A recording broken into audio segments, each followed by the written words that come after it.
Hey everybody, Steve the Amateur Historian over in my neck of the woods. The weather's been pretty nice, but the clouds and whatnot are blowing in, and I think the rain's going to come back for a couple of days. It is still early stages of spring, so what are you going to do?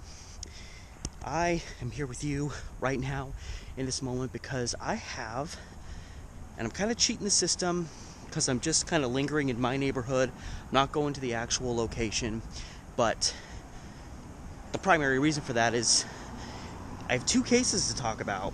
Neither one of them do I know the location, namely because in all of the newspaper articles I found, which were minimal between the two, but that doesn't mean they deserve any less attention, they never stipulate where these were located, so I have no clue. But anyway, I have two comparable cases for you to discuss. Just you and me on a fresh episode of Historic Murders of Portland.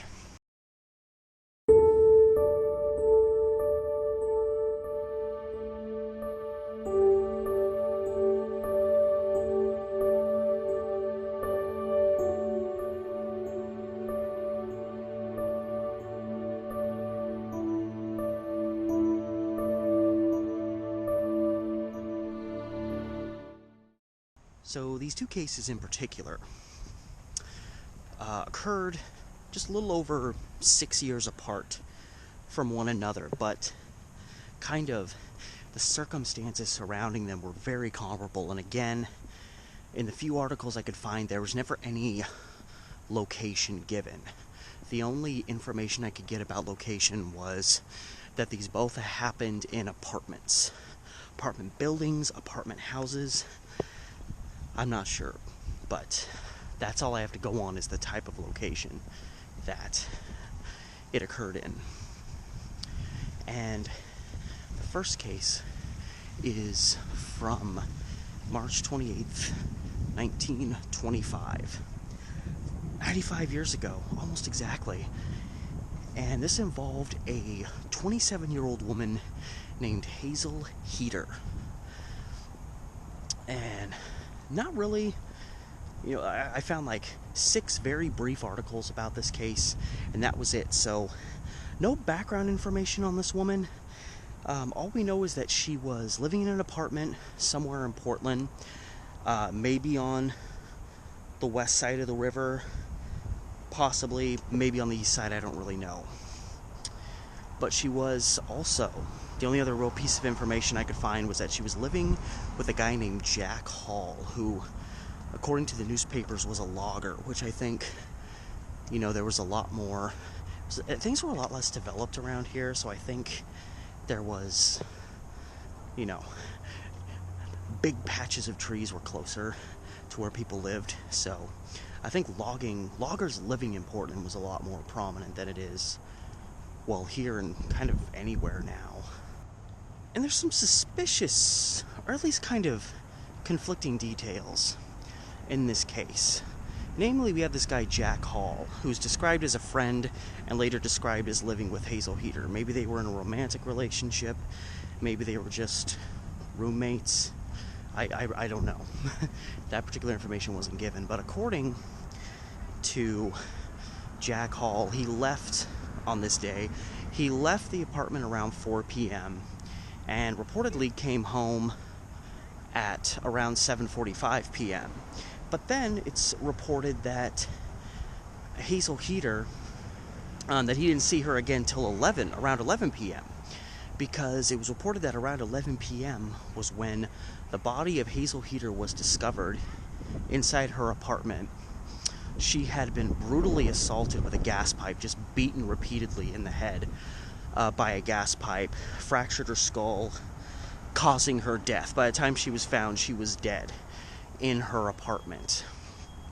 No assailant to be found, no reports of anybody living in the apartment building hearing a fight, a fracas, screaming, anything. So it was a shock when reportedly Jack Hall showed up later, whether it was 7:45 or 11. That's a pretty vast distinction. It could be, because again, so many of these newspaper articles I read get so much information wrong. Maybe he said he got home during the 7 o'clock hour and they heard 11 instead of 7. I don't know. But it is suspicious that he says he came home around 7:45, and then it's reported that she wasn't found. Hazel Heater wasn't found in her room till about 11 p.m. And reportedly she was found by Jack Hall in the company of her landlady. Why the landlady would be with him is also kind of suspicious, because I'm like, wouldn't you just come home and then just go up to the apartment? Why was the landlady with him? And it could be, again, I'm painting Jack Hall as a potential suspect here because his story doesn't fully add up. It could be he wanted a witness with him.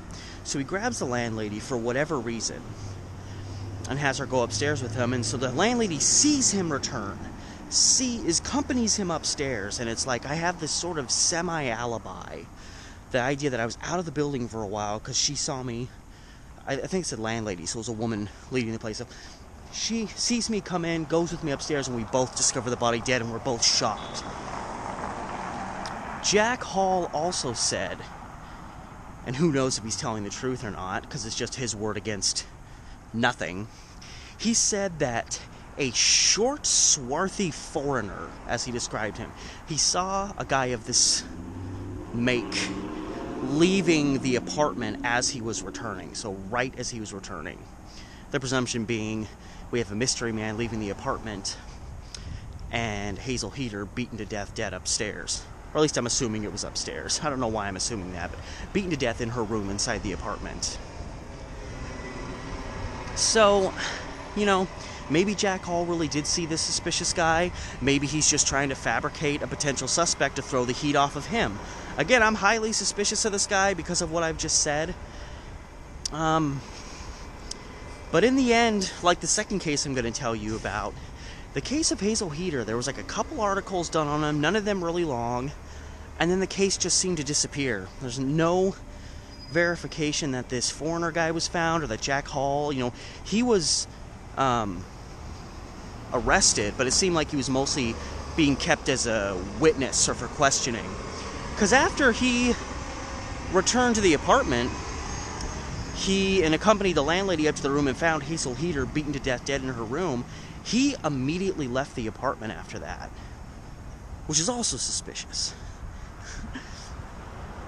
But as it stands today, there's no verification that they ever really found this out. And there was even most of the articles I found were from around the time the event happened, understandably, but I never saw any vindication that they had a real solid suspect. They were just maybe looking at Jack Hall, looking for a swarthy, short foreigner type, which is not a great description. That could have matched so many people in Portland during the 1920s.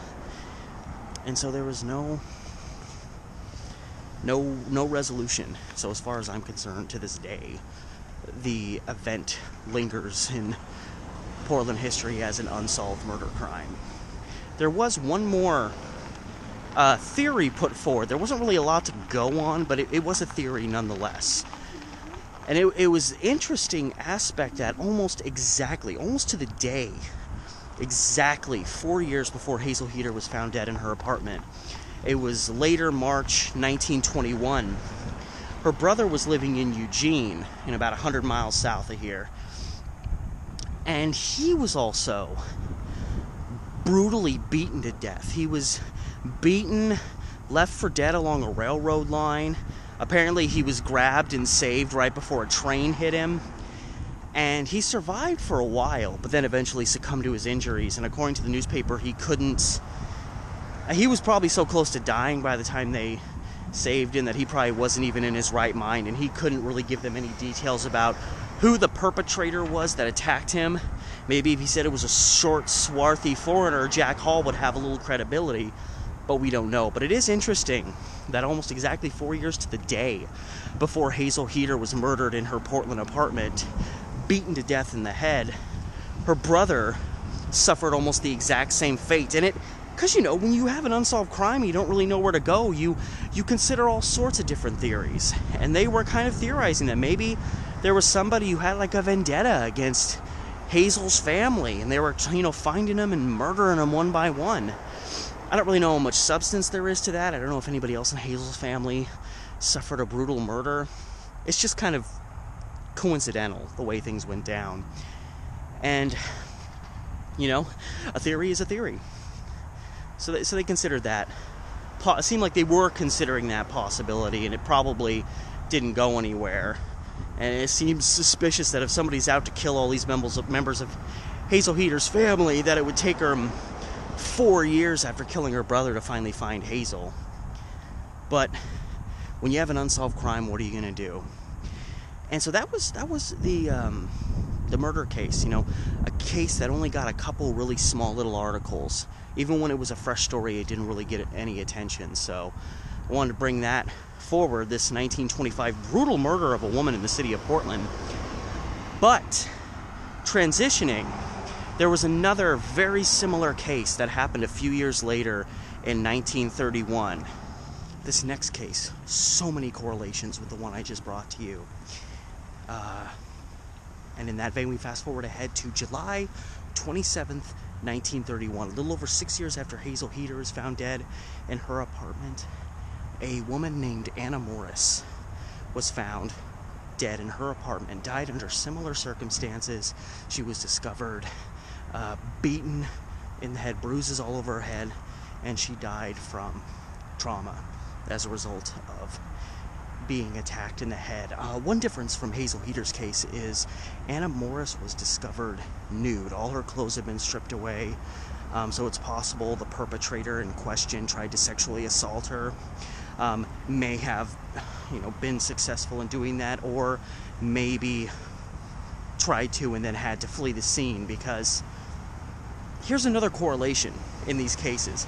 Hazel Heater was living in her apartment with a guy named Jack Hall, the guy who fell under some suspicion and who I'm very suspicious about as a suspect in that murder case. But in this case, Anna Morris also had a man living with her, a guy who I'm considerably more suspicious of as her possible killer than Jack Hall, but they have very similar stories. And in Anna Morris's case, she was living with a man that she'd actually been with for several years, like almost 7 years, a guy named Clyde Hamilton. They actually met in 1924 after Clyde Hamilton got out of a 2-year stint in prison. No suspicion there. And they'd been together for, some 7 years. It's now 1931. And just like Hazel Heater, Clyde Hamilton, or I guess like Jack Hall, Clyde Hamilton comes home and seemingly discovers, the love of his life, you'd think, dead in her room. And in his story, Clyde Hamilton claims he's out and about. Anna Morris is presumably home alone. He comes home, goes to their door of their apartment. The door's locked. And apparently he can't get anyone to answer inside. Tries the door, knocks on it a bunch of times, and ends up having to go back outside and I guess up the fire escape, I would think. Say he went up to some stairs to their back door. I'm guessing that would probably be a fire escape. It is the 1930s.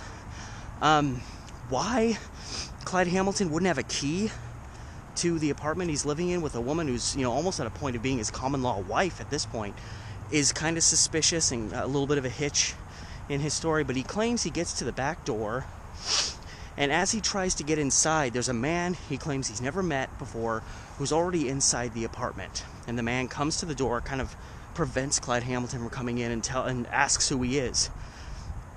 Clyde Hamilton, I would assume, identifies himself. I'm the guy living with the woman in this apartment. Who the hell are you? And the guy tells him that, he can't see Anna right now, that she's going to be indisposed for 30 minutes. And by his story, Hamilton stays outside and just a moment later sees this man he saw, I guess through the door, run out through the front door of the apartment and seemingly disappears into the night. Clyde Hamilton tries to go down and head the guy off at the pass, so to speak, but gets out there and can't find him. And presumably at that point, I don't know if Clyde Hamilton, one of the articles said that there was a beat cop just a block away So I don't know if Hamilton was out searching around and found that officer before he went into the apartment, or if he just went in by himself and discovered Anna Morris dead there.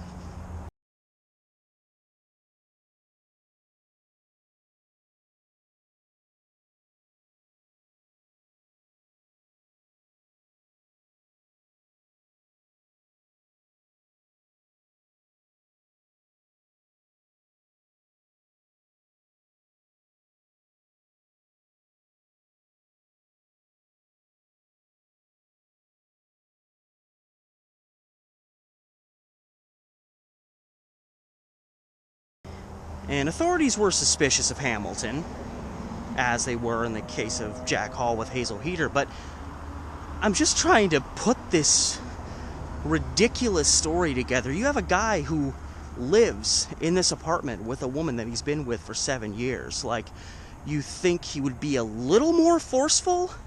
He goes to his, he doesn't have a key to his front door, which is suspicious enough. He goes to his back door, sees a guy he's never met before who's in his apartment alone with, I hate using this term, but with his woman.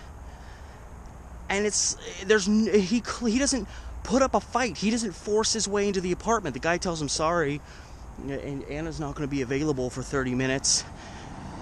And then he claims, like, from outside, he sees this guy flee the apartment shortly after. So it's abundantly clear that Clyde Hamilton didn't, force his way into the apartment, even though he had an opportunity.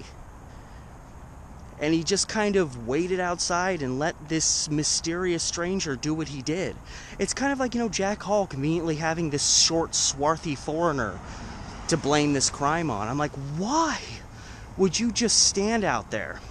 I'm very suspicious. I think this Clyde Hamilton story is a bunch of nonsense.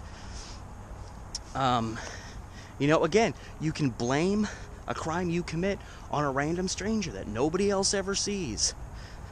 And that's honestly what I think happened. This guy was a former prison inmate, not to say that you can't change, and not to say that when you go to prison that automatically makes you capable of murder, but this guy had a sketchy past. He really did. And, who knows what other suspicious stuff he was up to between 1924 and 1931, but this was not seemingly a altogether cool, down-to-earth guy. And his story is absurd, unless he just didn't care about Anna Morris. It's an obscene story to believe. And, yeah, I just think it's a bunch of nonsense, personally. And that's really kind of the beginning and the end of this case. Much like Hazel Heater, this was a brutal murder case. A woman murdered in her apartment, both with boyfriends who have very suspicious stories used to defend themselves from the obvious fact that, being the men in their lives, they're obviously going to be immediate suspects, or at least people of suspicion. And Anna Morris's story, they did say that, they were suspicious of Clyde Hamilton. He was a man of interest, but I saw no verification afterward that this guy was actually arrested for the crime, potentially tried. And maybe, in both these cases, they were suspicious of the men in these women's lives and just didn't have enough evidence to bring them to task. But both very similar cases. Again, I don't know where they occurred, but very similar cases of women being specifically attacked and beaten in the head and dying of, the trauma that they received there. Found dead alone in their apartments. Both cases, their boyfriends come home right after. Both claiming that there's these strange, mysterious men just conveniently were in the area at the time. I'm very suspicious and wary of the whole thing. But that's the hard thing, too, is these guys could totally be telling the truth. Maybe they are, maybe they aren't. And, when it comes to crimes like this, everybody's going to plead innocent. So when you don't have a lot of evidence to go on and it's a case that's not really getting reported on, it seems like nobody really cares that much. It's like people are just naturally going to disbelieve you. So maybe I'm just being too much of a skeptic in this case. But then again, maybe I'm not. So I really wanted to bring these cases to you. I didn't have any location. I don't really have a lot of information on them. They were both very briefly reported on cases that seem to just fade off into the mist.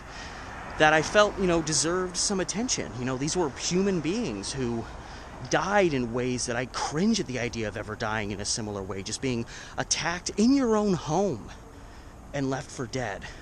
I mean, if you can't feel safe at home, where the hell can you feel safe? So I felt like these stories deserve some attention for how little they got back when they happened in the 20s and early 30s. And I'm sure there was a lot of other cases like this out there too that I haven't even discovered yet. So anyway, thank you so much for watching, guys. This fresh episode, a little bit different from the others, just more of a storytelling than actually taking you to the spot. And as always, remember, like, share, subscribe, comment, Patreon. And till next time, thanks again for watching. This has been Steve the Amateur Historian with another episode of Historic Murders of Portland.